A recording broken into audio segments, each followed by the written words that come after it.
If your case has been stuck in the visa backlog and you want to speed up your immigration process, there are a few things you can do to get USCIS to prioritize your case. Today, we are going to take a look at 8 different things you can do if your case is delayed with USCIS, as well as how effective each option is. Stay tuned because one of these options works better than all the others and you don't want to miss it. And if this is your first time on my channel, be sure to subscribe and turn on notifications for regular immigration news updates. Before you try to get USCIS to expedite your case, it is important to understand what standard processing times are for your application or petition. These will vary depending on which field office or service center you submitted your application to. So first, go online to the USCIS page for processing times and select the form and field office from the drop-down menu. I will include a link to that page in the description below. Once you know what a reasonable processing time is for your case, you can determine whether or not it is delayed and taking longer than it should. The first way you can avoid delays and speed up your immigration process is by making sure your application is perfect before submitting it. This is one of the most common reasons for delays, as applicants will often submit their paperwork by themselves and make simple mistakes such as submitting the wrong form version, forgetting to submit a required document, paying the wrong fee, or forgetting their signature. If your application is not complete and USCIS sends back a request for evidence, it can slow down your immigration process by as much as a year.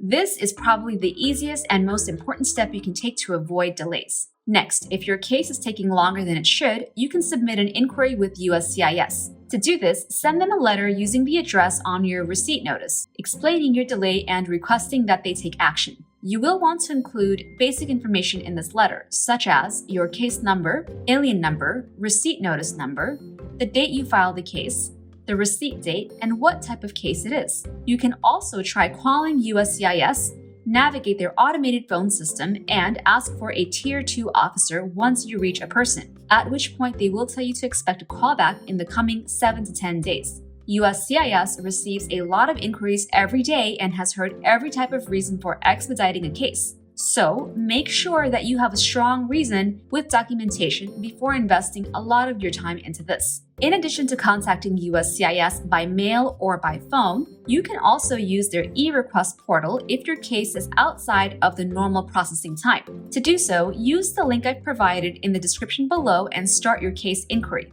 Next, click on the option for case outside normal processing time and scroll down to the form below. Carefully fill out the form, then press the submit button at the bottom of the screen. Note that it can take up to 30 days to get a response, and you should only complete the form once during that time.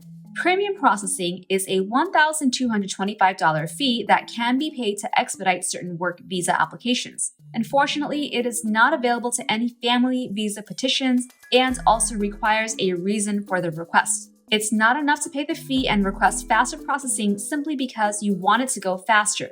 It needs to be for a more compelling reason like a family or medical emergency. I will include a link in the description below for the USCIS premium processing page. If you are in fact facing a true emergency, you can formally request an expedited application even if your case is not experiencing delays. The criteria used by USCIS to approve an expedited request are very clear and include severe financial loss to a company or person, urgent humanitarian reasons, compelling U.S. government interests, or clear USCIS error.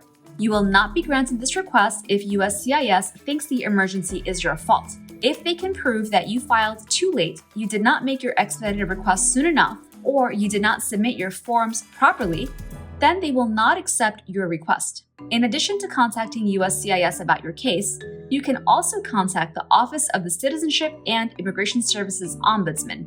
This office is tasked with helping individuals and employers who are dealing with USCIS and claims they can help with delayed cases that are past processing times. Unfortunately, their contact instructions are nowhere to be found on their website. In order to contact them about your case, use the link in the description below and follow the instructions. According to the Ombudsman's office, they review all requests within 7 business days, but they are also currently backlogged and this can take even longer. One of the other ways you can speed up your immigration process is by getting your region's congressional representative or senator to make an inquiry on your behalf. Their office has staff dedicated to reaching out to federal agencies like USCIS for their constituents. You can contact their office by email or phone, though email is more effective because it is easier for them to keep track of. I will include a link in the description below to find your representative's office. Before they can make an inquiry on your behalf, they will send you a privacy waiver to fill out, which explains your situation and gives them permission to take action for you. Once that is completed, USCIS typically responds to congressional inquiries within about 30 days.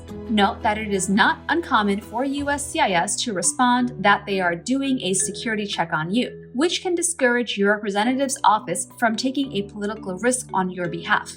Of all the methods available to speed up your immigration process, filing a lawsuit against USCIS is likely the most effective. If your case has been delayed and you have a strong argument that a judge will agree with you, you can hire a lawyer and take USCIS to court, which forces them to pay attention to your case. Often, just the threat of going to court will be more effective than the other methods we've discussed.